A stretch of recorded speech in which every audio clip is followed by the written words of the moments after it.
Estou aqui para te ouvir, Senhor.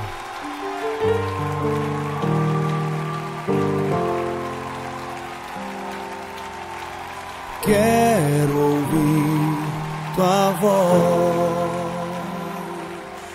As sandálias eu já tirei. A minha alma anseia por tua presença, mas que a terra seca anseia pela chuva.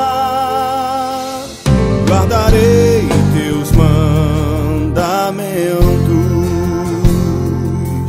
pois pra mim são mais preciosos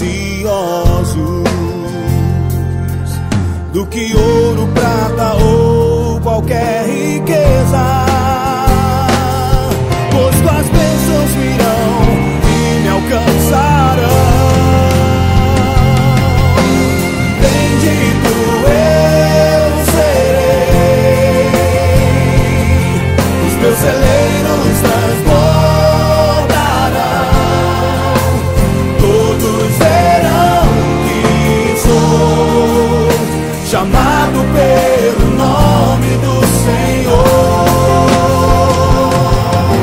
e os céus se abrirão. O bom tesouro do meu Senhor, tudo vai prosperar onde eu tocar as minhas mãos. Eu quero a tua bênção sobre a minha vida, Senhor. Eu guardarei os teus mandamentos, eu ouvirei a tua voz.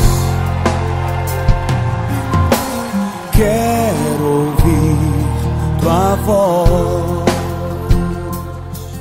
As sandálias eu já tirei. A minha alma anseia por tua presença, mas que a terra seca anseia pela chuva. Guardarei teus mandamentos, pois pra mim são mais preciosos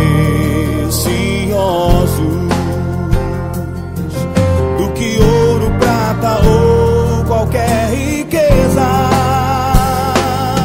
Pois tuas bênçãos virão e me alcançarão.